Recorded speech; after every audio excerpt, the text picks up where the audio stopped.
소설 들려주는 여자. Then I fell to the ground and she smiled so sad. 소들려의 감성 오디오북. 별 하나, 별 둘, 별 셋. 현경준 단편 소설 별 들려드립니다.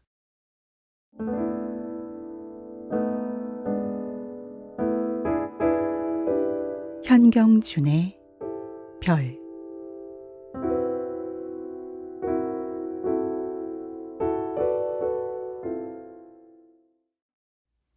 달마다 한 번씩은 꼭 어김없이 오고야만 하는 수업료 납부기.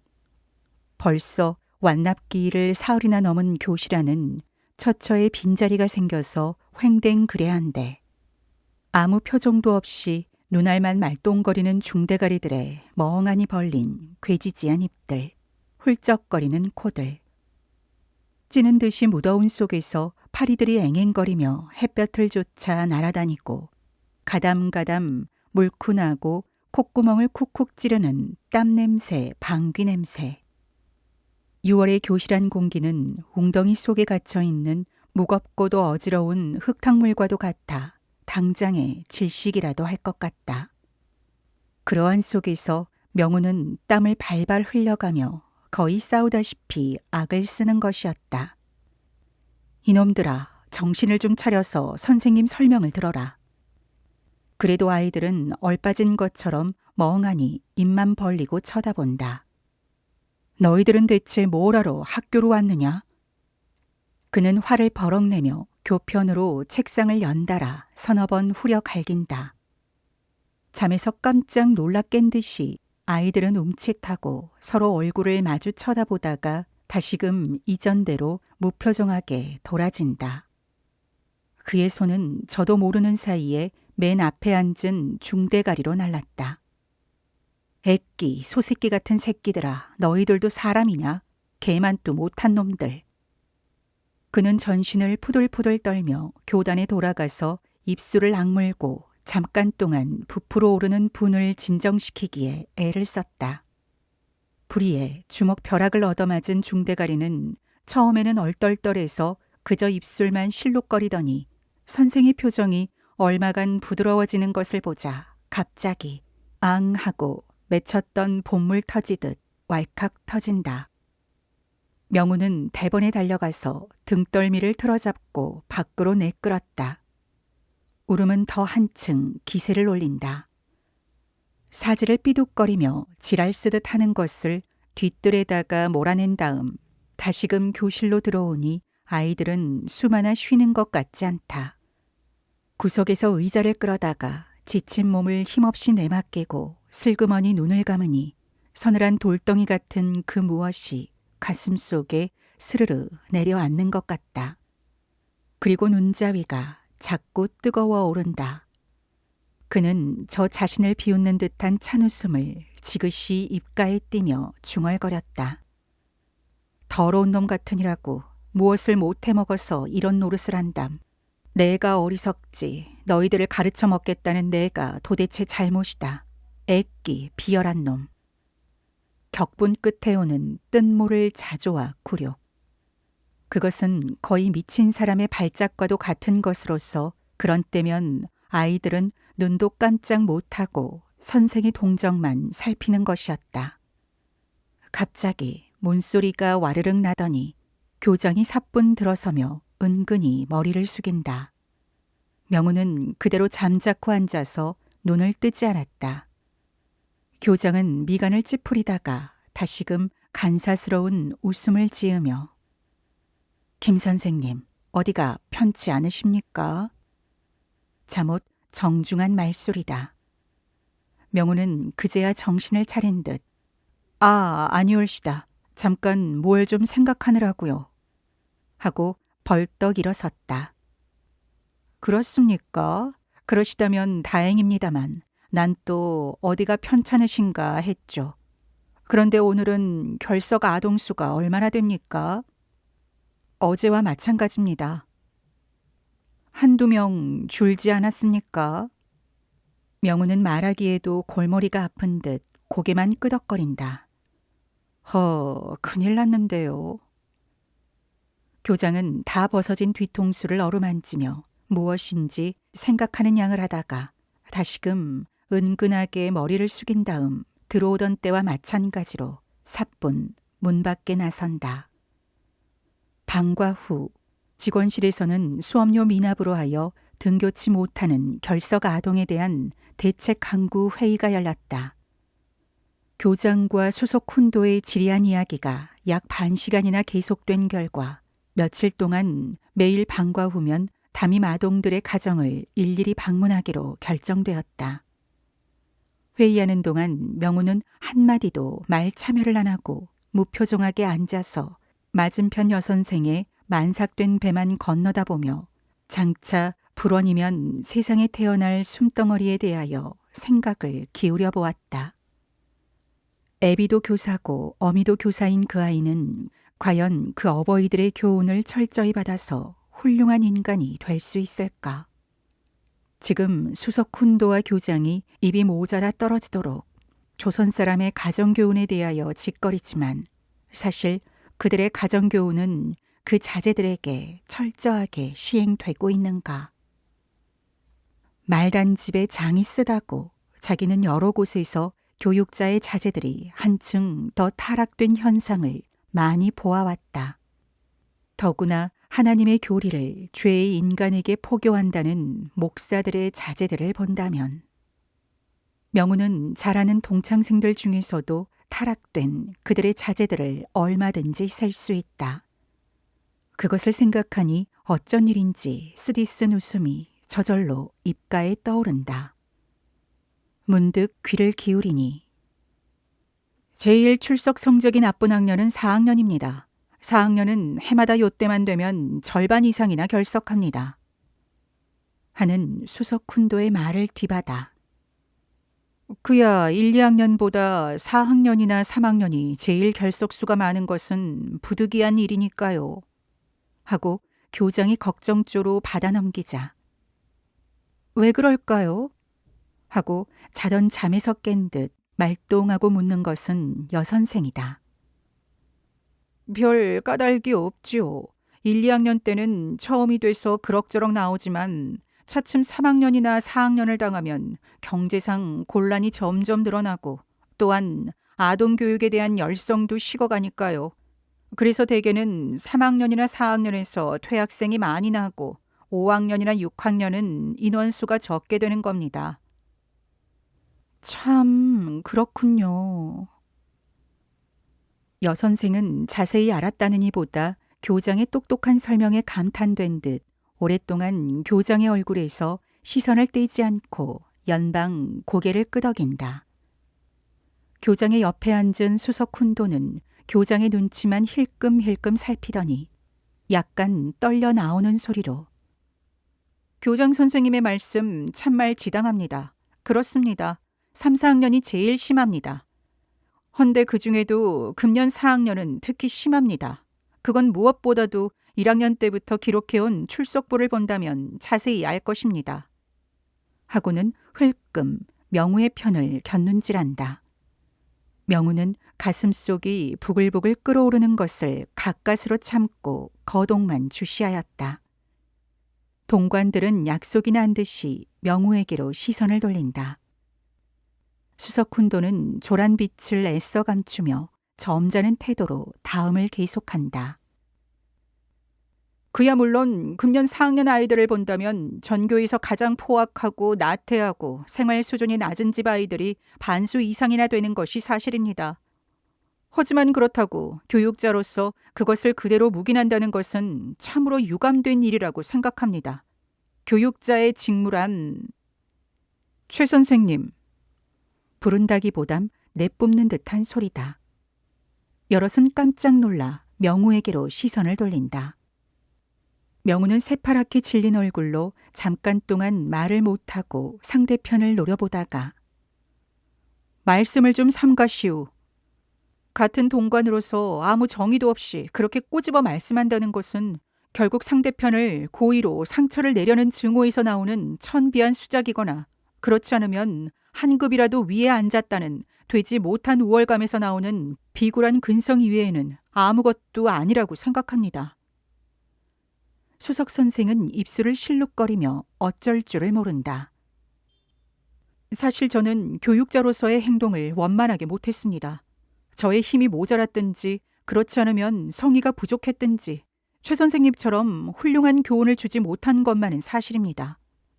그러나 아이들의 포악성이라든지 나태성이라든지 또는 여러 가지 불순한 점을 그대로 공수방관하며 묵인한 일은 없습니다. 만약에 그러한 일이 있다면 기탄 없이 말씀해 주십시오. 명우는 처음과는 딴판으로 차츰 격정이 식어감을 따라 냉소까지 입가에 띄고 상대편을 노려보았다. 수석 훈도는 거의 신음하다시피 괴로운 목소리로 땀까지 흘리며 뭐 천비한 수작, 비굴한 근성, 그게 어디서 나오는 버릇이야? 뭐요? 명우는 주먹을 바스라져라 하고 틀어쥐었다. 노려보면 어쩔 테야. 그래, 김 선생이 교육자다운 행동을 한 것이 무해란 말이오? 걸핏하면 매질을 하거나 밖으로 내쫓거나 하는 그게 교육자의 태도란 말이오? 뭐요? 언제 내가 그랬단 말이오? 언젠가고 아까 바로 시간 중에 학무위원 아들을 때려서 내쫓은 건 그건 뭐란 말이오? 명우는 말이 쿵 막혔다. 그는 그저 황소처럼 시근거릴 뿐 수석 훈도는 저기 아프게 말한다. 교육자로서 그러한 태도를 취한다는 것은 참으로 야만인의 행동이라고 생각하오. 더구나 그 예로 말하면 학무위원의 아들이 아니오. 그 순간 명우는 무엇인지 가슴 속에서 불덩어리 같은 것이 왈칵 치미는 것 같았다. 뭐 학무위원? 그래, 그 애가 학무위원 아들이기 때문에 때린 것이 나쁘단 말이지요. 그건 억설이요. 억설? 대답은 뻔뻔하군. 여보 최 선생, 사실 당신 말과 같이 그 애가 학무위원 아들이 아니고 포악하고 나태하고 생활 수준이 낮은 집 아이가 됐다면 당신은 이 자리에서 나를 칭찬했을 겁니다. 하지만 나는 그렇게 두 가지 마음을 가지고 교단에 서는 사람은 아닙니다. 학무위원 아들이든 누구든 간에 매맞을 짓만 하면 용서 없이 때립니다. 아니, 뭘들 이러시오? 하고 그제야 교장은 기회를 엿본 듯이 간사스럽게 나선다. 뭘 대수롭지 않은 일들을 가지고 이러시오. 아예 그만두시고 서로 좋도록 타협해가지고 일합시다. 그 바람에 둘은 저 자신을 돌아보고 서로 머쓱해서 입을 다물었다. 그러나 실내의 공기는 좀처럼 완화되지 않았다. 저녁을 먹고 나도 아까 낮에 학교에서 수석 훈도와 언쟁한 그것은 좀처럼 뇌리에서 사라질 줄을 모르고 명우의 마음을 극도로 산란케 하여 주었다. 남의 허물을 꼬집어서는 교장에게 고해 바치기를 잘하고 자기에게 아첨하지 않은 차석들은 어디까지든지 상처를 내주려고 기회만 엿보는 그것을 생각하면 당장에 달려가 모가지를 틀어잡고 실컷 때려라도 주고 싶었다. 더구나 교육자란 간판 밑에서 별별 추악한 일을 다하는 것을 생각하면 그는 그러한 속에서 허덕이게 되는 저 자신을 도리어 침뱉지 않을 수가 없었다. 생활의 권궁에 억눌려서 부득이 나오게 된 길이라지만 그러나 거기에는 많은 포부와 이상이 있었다. 캄캄한 세상에 태양과도 같은 교육자, 남을 가르쳐준다는 혁혁한 사명. 그것은 어린 그의 가슴 속을 흔들 대로 흔들어 놓았던 것이다. 하나를 알면 하나를 배워주고 둘을 알면 둘을 배워주고 자기는 일생을 어둠 속에서 횃불이 되자, 태양이 되자. 그러나 그것이 너무나 허무하게도 깨어진 꿈으로 화하였을 때 그는 비로소 보잘것없는 저 자신을 발견하고 울지 않을 수 없었다. 모순된 현실의 탕류. 그 속에서 그가 꿈꾸었던 진리라든지 이상이란 그러한 것은 흔적도 찾을 수가 없고 온갖 추잡물들만 대가리와 꼬리를 제멋대로 내저으며 엉클어져 흐르고 있지 않은가. 일조에 무너진 이상의 탑. 그는 자빠지려는 제 몸을 가까스로 부축하여 가지고 3년이란 긴 세월을 허덕이며 지나왔다.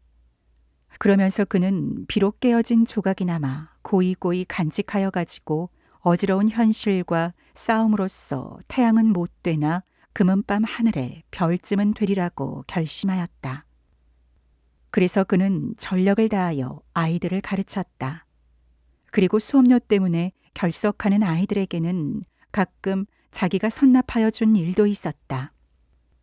그 액수를 따지면 그동안에 100여 원에 달한다. 그러나 그것은 홍로의 점설과도 같은 것으로서 아무 효력이 없는 것이 아니었던가.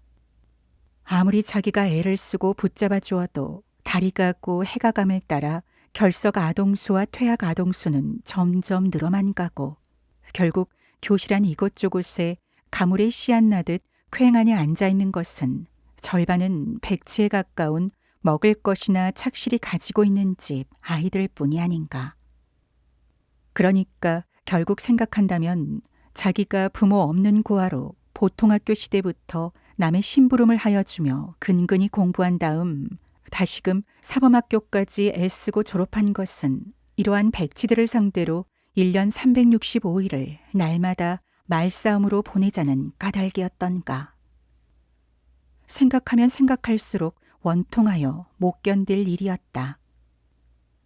그리고 더구나 저 지난해부터 자기처럼 교편 생활을 하기 시작한 단 하나뿐인 누이 동생의 일을 생각하면 금시에 눈자위가 뜨거워지는 것이었다. 틀림없이 그도 지금 나처럼 이렇게 고민하고 있을 터이다. 명우는 조용히 눈을 감고 누이 동생의 얼굴을 머릿속에 그려보았다. 동시에 그의 생각은 어느덧 지나온 옛길을 더듬기 시작했다.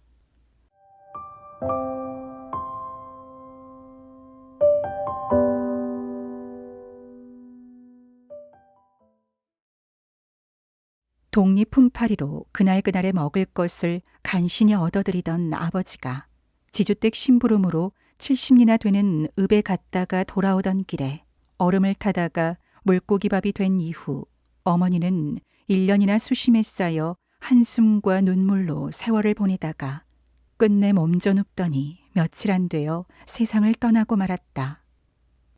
그때 명우는 겨우 10살, 누이 동생은 6살이었다. 갑자기 의지할 곳이 없게 된 그들은 어찌할 바를 모르다가 그다지 넉넉지는 못하나 일시 살아갈 만한 백부의 집에 의탁하게 되었다. 그 후 명우는 다시 보통학교 교장의 집에 가서 심부름을 하여 주며 그 보수로 그 집에서 얻어먹고 학교도 다니게 되었다. 그리고 누이 동생은 읍에 있는 어떤 사람이 양딸로 데려다가 기르며 공부도 시켜주었다. 보통학교를 졸업하자 명우는 다시 사범학교 관비생으로 들어갔다. 누이 동생은 분에 넘친 호화로운 분위기 속에서 자유롭게 자라며 보통학교를 졸업하자 그는 서울 어느 여학교에 다니게 되었다. 그러므로 둘은 가끔 만나게 되었지만 그러나 서로 그리는 정은 장성함을 따라 더하여 갔다. 즉 그 둘의 사이를 각별히도 그립게 하는 것은 단 둘밖에 없는 동생간이 단 한 번이라도 버젓하게 내 집 속에서 지내지 못하는 그것이었다. 그러다가 둘은 다시금 갈리게 되었으니 명우는 북쪽 시골 이 학교로 오게 되었고 누이 동생은 그 이듬해 학교를 졸업하자 고향에 돌아가서 모교에서 교편을 잡게 되었다.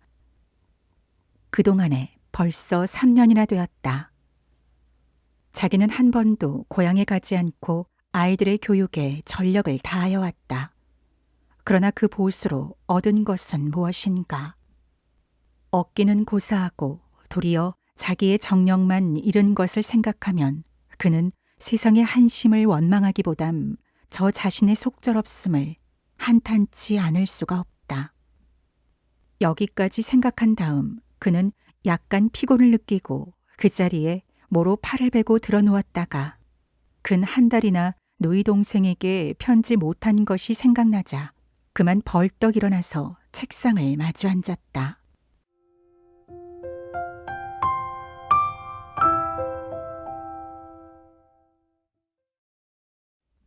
그 이튿날 방과 후 명우는 자기가 담임한 아이들의 가정을 찾아서 처처에 무덕무덕 옹성그리고 있는 마을의 초가집들을 돌아보았다.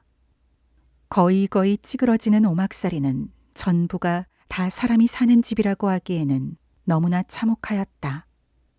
더구나 햇빛도 바로 숨어들지 않는 어두운 그 속에서 노랗게 유황빛으로 부풀어 오른 얼굴들이 도깨비처럼 불쑥 내밀 때에는 그는 가슴이 선뜻하여 더 무해라고 말하고 싶은 용기가 나지 않았다. 요행 어떻게 큰 맘을 먹고 찾아온 까닭을 말하면 월사금이요? 월사금도 먹고 봐야 어쩌죠. 지금 풀뿌리도 없어서 때마다 굶는 판에 공부하는 게 다 무해란 말이오. 하고 그들은 마치 자기네의 굶은 탓이 선생에게나 있는 것처럼 역정을 내며 마주 서는 것이었다. 그리고 어떤 집 여편네는 생전 처음 보는 선생의 앞에서 훌쩍거리며 목매인 소리로 벌써 2달이나 풀만 뜯어먹고 지났수다. 저는 밤낮 월사금을 내라고 야단치며 울지만 글쎄 어떻게 변통할 수가 있어야지요. 아유, 기가 막혀서 웬만하면 저 하나만은 그래 보통학교나 보내서 하다 못하면 사무소 심부름을 해먹더라도 일본 말께나 배우게 하려고 했는데요. 아이고, 기가 막혀서 하면서 방정맞게 눈물을 쪽쪽 흘리는 것을 보고 그는 더 돌아볼 생각도 없이 그대로 돌아서고 말았다. 아이들은 집집마다 죄다 어디로 가고 없는지 하나도 만나볼 수가 없고 간혹 만나게 된다면 무슨 잘못을 저지르고 들키기나 한 것처럼 슬슬 꽁무니를 빼는 것을 볼 때 명우는 어쩐 일인지 눈자위가 뜨거워짐을 느꼈다. 해가 서산으로 뉘엿뉘엿 넘어갈 때 그는 고개민 마을에 이르러서 마을에 들까 말까 잠시 동안 생각하다가 누군지 마을에서 이쪽으로 뛰어나오는 연화문살 되어 베는 아이를 보고 길녘 언덕 위에 선뜻 올라섰다. 아이는 무해라고 악을 쓰며 내닫고 그 뒤에는 부지깽이 같은 것을 손에 쥔 여편네가 그도 무해라고 떠들며 뒤쫓아 나온다. 여 때려 죽일 새끼야. 가문, 너 지금 어디로 갈 테냐? 내 나무 가지고 내가 팔려는데 왜 때려? 무엇이 어째? 요 새끼, 그럼 너 나무만 걸머지고 냉큼 가거라. 나가라면 나갔지. 못 나갈 줄 아니? 뭐 어째? 어서 나가 뒤져라. 쫓으며 쫓기며 명우의 앞에까지 이르렀을 때 아이는 깜짝 놀라 멈서선 다음 어쩔 줄을 모른다. 뒤에 따라오던 여편네는 그대로 악을 쓰며 욕설을 퍼붓다가 명우를 보고 머쓱해서 길녘 언덕 밑에 멈춰선다. 명우는 부드럽게 웃어 보였다. 오, 남돌이냐? 아이는 힐끗 쳐다보다가 선생의 시선과 마주치자 그만 힘없이 고개를 떨어뜨리더니 흑흑 느끼기 시작한다. 명우의 가슴도 슬그머니 언짢았다. 왜 우니? 울지 말고 나 좀 봐라. 하고 아이의 어깨에 손을 얹으니 아이는 더 한층 느낀다. 명우는 어쩔 줄을 모르고 여편네 쪽으로 얼굴을 돌렸다. 남돌의 어머니십니까?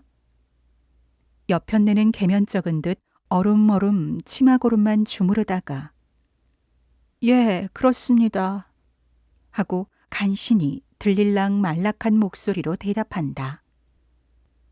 그렇습니까? 저는 남돌의 담임 선생이올시다. 명우의 말을 듣고 여편네는 더구나 황망해가며 어쩔 줄을 몰라 쩔쩔맨다. 명우는 아이의 쪽으로 돌아서며 너 지금 집에서 말썽을 부렸지?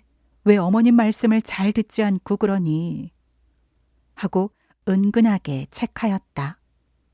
아이는 억울하다는 듯이 선생의 얼굴을 빤히 쳐다보다가 떠듬떠듬 말한다. 말썽 부린 게 아니라우. 그럼 뭐란 말이냐? 산에 가서 나무 한 걸 팔려니까 야단을 친답니다. 누가 한 나무를? 제가 해왔죠. 뭐, 네가 했어? 예, 월사금을 장만하려고 나흘 동안이나 해온 걸 팔려고 했죠. 하면서 아이는 원망스러운 표정으로 다시금 어머니를 흘낏 돌아본다. 어머니는 더욱 머리를 숙인다. 명우는 갑자기 얄미운 생각이 들며 무슨 말로 써든지 어머니에게 핀잔을 주고 싶었다. 그러나 풀이 죽어서 머리를 숙이고 서 있는 어머니를 보았을 때 그만 스르르 얼어드는 것 같았다. 그러냐? 그렇지만 그렇게 어머니를 볶는 것은 못 써. 그래, 월사금이나 얻게 됐니? 팔아봐야 알지요. 명우는 문득 어릴 때 저 자신을 그려보고 어린 것의 머리를 쓰다듬어주며 지갑을 꺼냈다. 그럴 것 없이 자, 이걸 가지고 내일부터 학교로 오너라. 아이는 깜짝 놀라 선생의 얼굴만 쳐다본다. 그러고 어머님 말씀을 잘 들어야 한다. 하면서 부드럽게 웃으려니 어쩐 일인지 눈자위가 뜨거워진다. 어머니는 그제야 겨우 큰 맘을 먹은 듯 명우의 쪽으로 돌아서며 선생님한테 이런 꼴을 보여드려서 그렇게 폐단을 끼치니 더 어떻다고 말씀드릴 수가 없습니다. 하고 떨리는 목소리로 우는 듯이 말한다. 천만의 말씀을 다 하십니다. 사실은 너무도 결석하는 애들이 많으니 가정방문이나 좀 해보려고 떠났던 길인데요. 사실은 저것도 날마다 월사금을 내달라고 울며 야단이지만 어디 그럴 형편이 됩니까? 지금 쌀물을 구경해 본 지가 2달도 더 되는 형편에. 그래 요즘은 저절로 산으로 다니며 나무를 해다 놓고 그걸 팔아서 월사금을 한다고 우줄렁거리지만 그것도 어디 단돈 10전이나 될 겁니까? 참말 기가 막혀서 이로 다 말하면 무엇합니까? 어머니는 어느덧 목이 막혀서 훌쩍거리며 치마끈으로 눈물을 닦고 있다.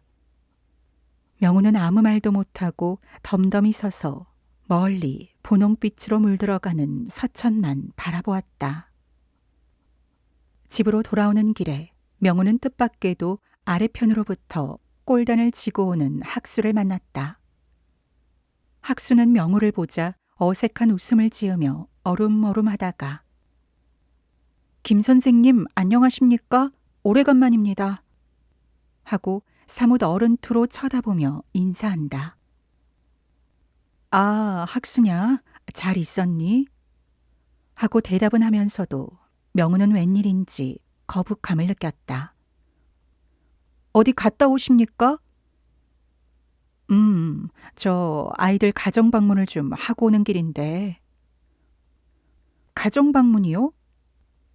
하고 학수는 뜬모를 웃음을 벌신 웃는다.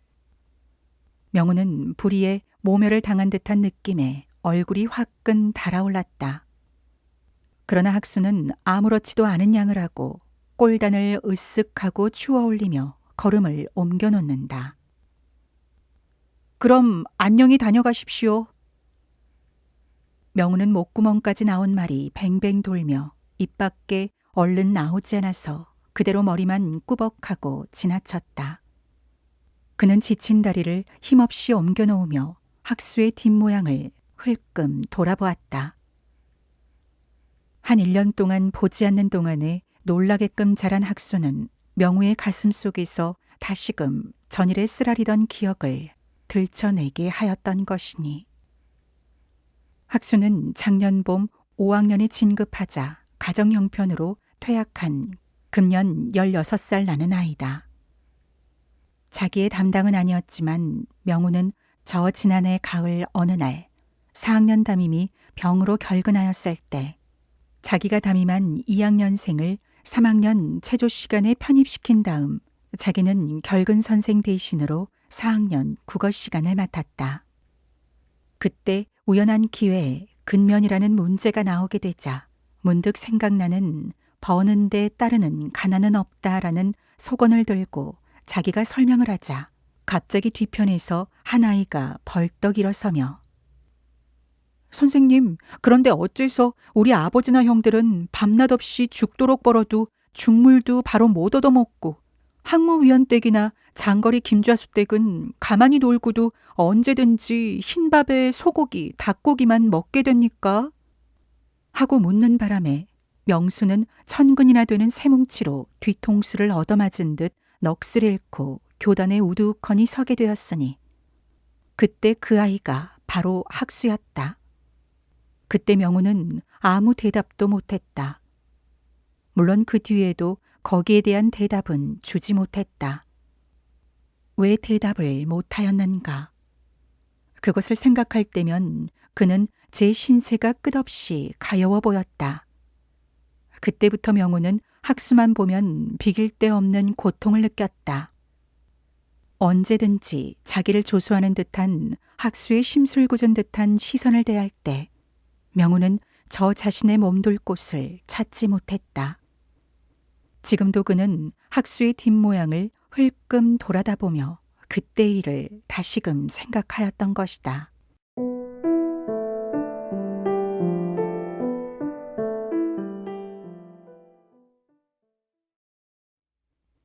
하숙으로 돌아오니 자기의 방에는 언제 왔는지 현옥이가 와 있다. 안 계신 데 실례했습니다. 현옥이는 부끄럼을 한뿍 머금고 살며시 일어서서 명우를 쳐다본다. 아, 현옥이요? 언제 왔소? 아까 왔어요. 늦어서 미안한데요. 천만에요. 하면서 웃음 먹은 쌍꺼풀진 눈으로 할가죽 치떠보는 그 모양은 분명코 달빛에 웃는 월개꽃이다. 명우는 잠깐 동안 황홀하여져서 넋을 잃고 현옥의 얼굴에서 시선을 떼지 않았다. 선생님, 왜 그렇게 보세요? 현옥이는 두 손으로 얼굴을 가리며 모로 돌아진다. 명우는 그제야 정신을 차린 듯 열적게 웃어넘긴다. 그러는데 방문이 열리며 주인 할머니가 저녁상을 들여보냈다. 아니, 어디 가셨다 이렇게 늦었어요? 명우는 싱그레 웃기만 하며 밥상을 마주앉는다. 저녁을 어떻게 했소? 먹고 왔어요. 현옥이는 머리를 쳐들지 못한다. 명우는 시장하던 판이라 밥그릇을 죄다 가시고 물까지 한 그릇 다 들이켠 다음 상을 물렸다. 그래, 요즘 자미가 어떠시우? 자미가 다 뭐앱니까? 그저 죽지 못해 살아갑니다. 현옥이는 갑자기 숫기를 띠고 한숨 쉬며 말한다. 어째서요? 동생들은 월세금 때문에 밤낮 집에 들어 싸움이고 살림살이는 어려운데 아버지는 매일 장취하고 참말 실증이 납니다. 명우는 잠자코 앉아서 현옥의 집안을 눈앞에 그려보았다. 자기가 처음으로 이 지방에 왔을 때 주인을 잡았던 그때의 현옥의 집안과 지금의 그의 집안을 비교본다면 참말 말하기도 어려운 형편이다. 사업의 실패를 본 현옥의 아버지의 술주정은 매일 심하여 가고 게다가 그의 어머니는 항상 병으로 신음하고 명우는 가끔 이전 정의로 찾아와서는 딱한 형편을 호소하는 이 어린 처녀의 심정을 생각할 때면 남의 일 같지 않아 자연히 가슴속이 쓰라려지는 것이었다. 그래, 전 요즘 어디 좀 가볼까 하고 선생님한테 상의하러 왔어요. 어디로요? 제사 공장으로 가볼까 해요. 제사 공장에요? 네, 어찌하는 수가 있어야죠. 그리 가면 한 달에 한 15원가량은 벌 수가 있다니까 가서 밥값 치르고 남는 게 있다면 동생들 월사금이나 보태줄까 해서.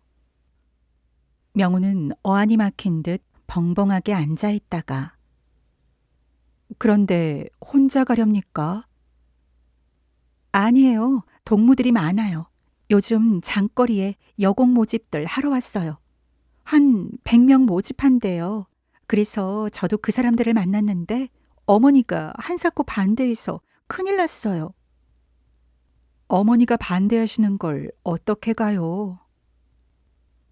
할 수 없죠. 몰래 가야죠. 몰래요? 그럼 어떻게 합니까? 어머니가 반대한다고 앉아서 굶을 수는 없고요. 현옥이는 힘없이 고개를 숙이고 입술을 깨문다. 명우는 무해라고 말하였으면 좋을지 생각이 안 난다. 현옥이는 그대로 고개를 숙인 채. 그래서 오늘 저녁에 선생님께로 찾아왔는데요. 제가 간 다음에 어떻게 있어든지 어머님께 잘 말씀하셔서 양해하시도록 힘써주세요. 한 다음 애원하는 듯한 빛으로 명우를 말끄러미 쳐다본다. 이윽고 현옥이는 일어섰다. 명우도 그를 바래다 주려고 뒤따라 일어섰다. 시골의 밤길은 지척을 분간케 어렵게 캄캄하다. 현옥인의 마을로 가자면 조그마한 언덕을 넘어야 한다. 명우는 부득이 언덕까지 그를 바래다 주지 않을 수가 없다. 어두운 밤길을 나란히 서서 걸으려니 웬일인지 이전에 느껴지지 않던 얄궂은 불안이 슬며시 전신을 엄습한다. 그리고 이상하게도 가슴속이 두근거리며 어디라 없이 전신이 안타깝게도 간지러워지는 것 같다. 그는 옆에 따르는 현옥이를 슬쩍 돌아다 보았다. 와락 끌어안고 싶은 충동이 무럭 치미는 것을 가까스로 참았다. 언덕에 올라서니 마을의 불빛들이 까물거리고 개들이 컹컹 짖는다. 둘은 마주선 채 빤히 얼굴을 쳐다보았다. 뜨거운 입김이 서로 상대편의 얼굴에 부딪힐 때 현옥이는 겨우 할딱거리며 그럼 전 선생님을 믿고 가겠어요. 하고는 뒷말을 잇지 못하고 어깨를 들먹거린다. 그 순간 명우는 완전히 자아를 망각하였다.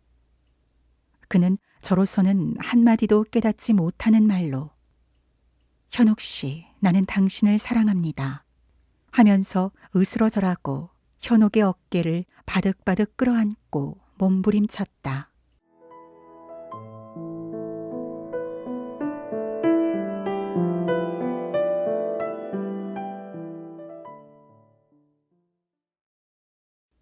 현옥이네가 제사 공장으로 간 뒤 명우는 매일 실신한 사람처럼 멍하니 지냈다. 꽃다운 처녀들을 잃어버린 마을은 온통 활기를 잃어버리고 산비탈을 타고 넘는 목동의 아리랑 타령도 흥겹던 농부들의 농부가도 어쩐 일인지 힘없이 들려온다. 어느 날 아침 명우는 밤새껏 어지러운 꿈에 들볶인 흐릿터분한 머리를 식힐 작정으로 해돋기 전에 일찍 뒤 제고개로 올라갔다. 보약해 안개에 가려진 건너편 산은 아직도 달콤한 잠에서 깨지 못한 듯 바람소리 하나 들을 수 없고 장마 뒤라 검붉은 흙탕물이 무겁게 흘러내리는 강물은 가끔 사품을 치며 굽이진 언덕에 세차게 부딪히고는 아래로 내려간다. 갑자기 아래편 바닷가로부터 자욱한 안개를 휘몰아치며 불어오는 한때의 해풍. 버들가지가 나부낀다. 풀잎이 하늘거린다. 우수수 깨쳐지는 이슬방울. 어느 사이엔지 동쪽 산마루에는 햇살까지 불그레 치민다. 어디서인지 명랑하게 들려오는 종달새의 울음소리. 명우는 가슴이 터지라고 양껏 숨을 들이켰다. 흐릿터분하던 머릿속이 일시에 탁 트이는 것 같았다. 그는 양복 저고리를 벗어던지고 아이들을 가르치던 식으로 라디오 체조를 저 혼자 멋에 겨워 2번이나 거듭하였다. 그리고는 알맞은 돌을 찾아 걸터 앉은 다음 당장에 치밀려는 해를 기다리고 있었다. 그때다. 바로 고개 아래편에서 누군지 두 사람이 바삐바삐 이쪽으로 올라오는 것이 보였다. 얼핏 보아도 키 작은 편은 분명코 학수다. 학수도 명우를 알아본 듯 빤히 올려다보며 걸어온다. 어디로 가는지 둘의 등에는 제각기 자그마한 짐짝이 달려있다. 학수는 고개 마루턱에 이르러서 명우를 마주치게 되자 어설픈 웃음을 띠고 어쩐 일인지 그전과는 달라서 명우의 눈치만 살핀다. 명우는 수상한 학수의 모양에 다소 호기심이 나서 너 어디로 가니? 하고 물은 다음 아래 위를 훑어보았다. 예, 어디 좀 가는 길입니다. 어디로 가니? 학수는 얼른 대답을 못하고 어름어름하며 앞에 서서 기다리는 동행인의 눈치를 살피다가 그만 될 대로 되란 듯이 빙긋 웃은 다음 돈 벌러 갑니다. 뭐? 돈 벌러? 예. 어디 매로? 어디든지 가는 대로 가지요. 16살로는 지나치게 야무지고 건방진 말씨다. 명우는 이스키 학수의 얼굴을 들여다보았다. 그의 뇌리에는 또다시 저 지난해 기억이 떠오른다. 학수 너는 기어코 가야만 되느냐? 가지 않으면 어떻게 합니까? 아무리 벌어야 고향서는 하루에 한 끼도 못 먹게 되는 것을. 학수의 표정은 갑자기 침울하여진다. 명우는 가슴속이 뭉클하여져서 얼른 말을 못하고 학수의 어깨를 덥석 잡았다. 학수, 나는 어느 때인가 너의 질문에 대답을 못한 때가 있었다. 학수는 잠자코 서서 명우의 얼굴만 빤히 쳐다본다. 그때 나는 너에게 대답을 주지 못했지만 학수, 인제는 나한테서 듣기보담 더 훌륭하게 얻어들을 때가 너한테는 수없이 많다. 자, 이건 약소하다만 가다가 점심이나 사 먹어라. 하고 그는 지갑째로 학수에게 내주었다. 학수는 명우의 얼굴에서 응결된 듯한 시선을 떼지 못하다가 자기 어깨를 들먹거리며 입술을 실룩거리더니 선생님 고맙습니다. 안녕히 계십시오. 하고 주먹으로 눈물을 씻는다. 이윽고 학수네를 보낸 다음 명우는 버들뚝을 끼고 하숙으로 향하였다. 이슬에 젖은 풀잎을 툭툭 차며 그는 다시금 학수의 질문을 받던 그때를 생각하여 보았다. 사실 어린 것들의 정당한 질문에 대하여 현대 교육은 그 얼마나 정당한 대답을 주고 있는가.